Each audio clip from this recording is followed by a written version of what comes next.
ପିଲା ବଢ଼ିଆ ହେଇଛି। ପଢ଼ିବେ ପଢ଼ିବେ।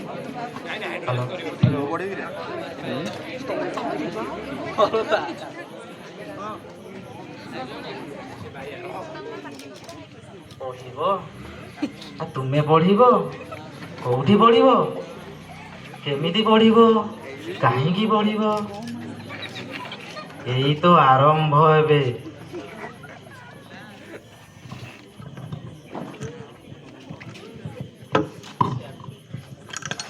ଓହୋ କି ଗରମ। ଏତେ ଦିନ ପରେ ମଣିଷକୁ ଟିକେ ସମୟ ମିଳିଲା। ଏତେ ଦିନ ପରେ ଛାତ ଉପରେ ଆସି ଟିକେ ପବନ ଖାଇଲି। ଏତେ ସୁନ୍ଦର ଫୁଲ। ଏ ଫୁଲ ଗଛ କିଏ ରଖିଲା? ଏଠି ତ ଆଗରୁ ନଥିଲା। ଆଗ ଚାଟା ନିଅ ନହେଲେ ଥଣ୍ଡା ହୋଇଯିବ। ତମେ ତ ଦିନଟା ସାରା ଅଫିସରେ ରହିଲ, ସନ୍ଧ୍ୟାରେ ଘରକୁ ଆସୁଛ। କି ଓଭର ଟାଇମ୍ କରୁଛ ଯେ ଦିନ ନାହିଁ କି ରାତି ନାହିଁ। ଆଉ ଆମ ପୁଅ ସମର କ୍ଲାସରୁ ଆସିଲା ପରଠୁ ଫୁଲ ଗଛରେ ମାତିଛି। କ'ଣ କେଜାଣି ଯୋଉ ପିଲା ଦିନ 8ଟାରେ ଉଠୁଥିଲା ସେ ଆଜି ନିଜେ ମାଟି ଆଣି କୁଣ୍ଡ ଆଣି ସେ ଖତ ଦେଇ କେତେ ସୁନ୍ଦର ସୁନ୍ଦର ଫୁଲ ଗଛ ଲଗେଇଛି। କ'ଣ କହୁଥିଲା ତାଙ୍କ କଲେଜରେ ତାଙ୍କ ସାର୍ ଅନେକ ଗୁଡ଼ିଏ ଫୁଲ ଗଛ ଲଗେଇଥିବାର ଦେଖିଛି। ହଁ ସେ ଯାହା ବି ହଉ ତା ଭିତରେ ବହୁତ ଭଲ ପରିବର୍ତ୍ତନ ଆସିଲାଣି ନା। ମୁଁ ତ ଭାବିନଥିଲି ସେ ସବୁ କରିଥିବ। ଯାହା ହଉ ସମର କ୍ଲାସର କିଛି ଭଲ ଇମ୍ପାକ୍ଟ ତ ପଡ଼ିଛି। ଖାଲି ଏତିକି ନୁହେଁ, ତାଙ୍କ କଲେଜରେ ତାଙ୍କ ଟିଚର ସବୁ ସବଜେକ୍ଟର ହୋମୱାର୍କ ଦେଇଛନ୍ତି। ରାତିଦିନ ଲାଗିଛି। ମୋତେ ଲାଗୁନି ସେ ଆମ ପୂର୍ବ ଲିଟୁନ ବୋଲି। ବହୁତ ଭଲ ପରିବର୍ତ୍ତନ ହେଲାଣି ତାର। ମୁଁ ଭାବୁଛି ଆମେ ସେ ଆକାଶ ବିଦ୍ୟାଳୟରେ ତାର ଆଡ଼ମିସନଟା କରିବା। ଠିକ୍ କଥା। ଯେଉଁ ବିଦ୍ୟାଳୟରେ ନୈତିକତା ଓ ମୌଳିକତା ସହ ମଣିଷ ଜୀବନର ମୂଲ୍ୟବୋଧ ଅଧ୍ୟୟନ କରନ୍ତି ସେହି କଲେଜ ଆମ ପିଲାମାନଙ୍କ ପାଇଁ ଉତ୍କୃଷ୍ଟ। ଠିକ୍ ଅଛି, ଆମେ ଆମ ପିଲାର ଆଡ଼ମିସନ୍ ଆକାଶ ବିଦ୍ୟାରେ ହିଁ କରାଇବା। ଠିକ୍ ଅଛି।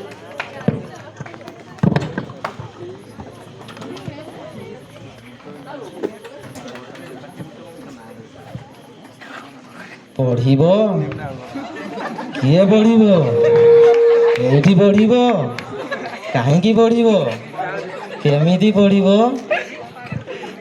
ଆଗକୁ ଅଛି।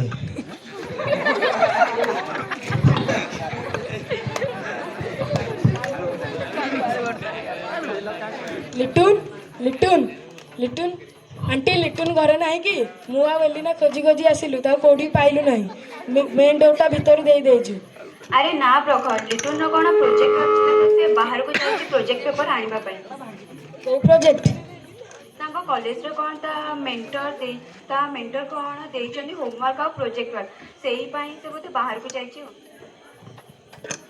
ଆଚ୍ଛା ପ୍ରଖର, ଏଲିନା, ତମେ ଦୁଇ ଜଣ ତ ଭୁବନେଶ୍ୱର କଳିଙ୍ଗରେ ପଢ଼ୁଥିଲା, ସମର କରୁଥିଲା। ତମର କ'ଣ ଛୁଟି ହେଇଗଲାଣି? ନା ଅଙ୍କଲ, ଆମ କଲେଜରେ 10 ଦିନ କ୍ଲାସ୍ ହଉ ହଉ ଇରାନ ଆଉ ୟୁଏସ୍ଏ ୱାର୍ଡ ପାଇଁ ବ୍ଲାକ୍ ଗ୍ୟାସ୍ ମିଳିଲାନି। ଭୁବନେଶ୍ୱରରେ ପ୍ରାୟ ସବୁ କଲେଜର ଏହି ପରିସ୍ଥିତି। ସେମାନେ ସମର କ୍ଲାସ୍ ଅଫ୍ କରି ପିଲାଙ୍କୁ ଘରକୁ ପଠାଇଦେଲେ। ଆମ ପ୍ୟାରେଣ୍ଟସ୍କୁ ବି ରିଟର୍ନ ମନି ଏଯାଏ ଫେରିନାହାନ୍ତି। ଜାଣିଛନ୍ତି ଅଙ୍କଲ, ସେ କହିଥିଲେ ଅନଲାଇନ୍ କ୍ଲାସ୍ କରିବା ପାଇଁ, ତାହା ବି ଠିକ୍ରେ ହେଲା ନାହିଁ। ଆମେ ବାଧ୍ୟ ହୋଇ ହୋମ୍ ଟ୍ୟୁସନ୍ ନେଇଥିଲୁ, ତାହା ବି ଠିକ୍ରେ ହେଲା ନାହିଁ। ମୋତେ ତ କିଛି ପାଠ ବୁଝି ହେଲା ନାହିଁ। ଆମେ ବେଶୀ କନଫ୍ୟୁଜନ୍ କ୍ରିଏଟ୍ ହେଲା। କିନ୍ତୁ ଲିଟୁନ ତ କହୁଥିଲା ତାଙ୍କ କଲେଜରେ ନ୍ୟାସନାଲ୍ ହଲିଡେଜକୁ ଛାଡ଼ି ପ୍ରାୟ ସବୁବେଳେ regular classes, assignment checking, doubt clearing, IIT ଓ ନିଟ୍ କ୍ଲାସ୍ ବି ପ୍ରପରଲି ହେଉଛି। ଆଣ୍ଟି, ତା କଲେଜ ଆକାଶ ବିଦ୍ୟା ନା? ଏଇ ଆମ ଢେଙ୍କାନାଳ ମ୍ୟୁନିସିପାଲିଟି ଯେଉଁ କଲେଜ, ମୋ ବାପାଙ୍କୁ ବି ଅଙ୍କଲ କହିଥିଲେ, ହେଲେ ସେ ବୁଝିଲେନି। ଏବେ ଡର ଲାଗୁଛି, କ'ଣ କରିବି ଚିନ୍ତା କରୁଛି।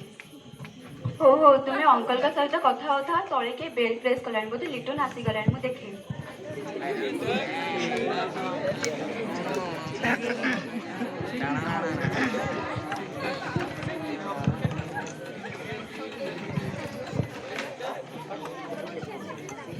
ଆରେ ଲିଟୁନ ଆସିଗଲୁ?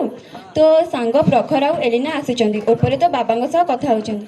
ଆରେ ଇଏ ତ ସଙ୍ଗୀତା ନା, ଯିଏ ଡିପିଏସ୍ରେ 10th କରୁଥିଲା। ହଁ ମା, ସେ ମୋ ସହିତ ମ୍ୟାଥ୍ ଆଉ କମ୍ପ୍ୟୁଟର ସାଇନ୍ସର କିଛି ଡାଉଟ୍ ଡିସ୍କସ୍ କରିବାକୁ ଆସିଛି। ଇନଫ୍ୟାକ୍ଟ ଆମେ ଦୁଇ ଜଣ ଆକାଶ ବିଦ୍ୟାରେ ଏକା ସାଙ୍ଗରେ ସମର କୋର୍ସ ମଧ୍ୟ କରୁଥିଲୁ। ହଉ ହଉ, ଭିତରକୁ ଆସ, ବସିକି ଆଡ଼ମିସନ୍ ବିଷୟରେ କଥା ହେବା। ତୋ ବାବା ବି ଅଛନ୍ତି, ଆଉ ମୁଁ ଚା ଆଉ ପକୁଡ଼ି କରିଦେବି, ଖାଇକି ସମସ୍ତେ ଯିବ।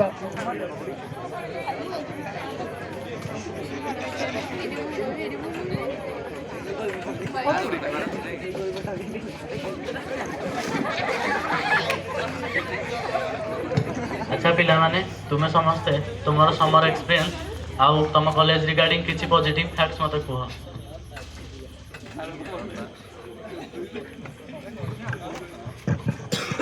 ଆମେ ଭୁବନେଶ୍ୱରରେ ସମର ଆଡମିସନ କରି ବହୁତ ଭୁଲ କରିଦେଲୁ। ଏଠି କିଛି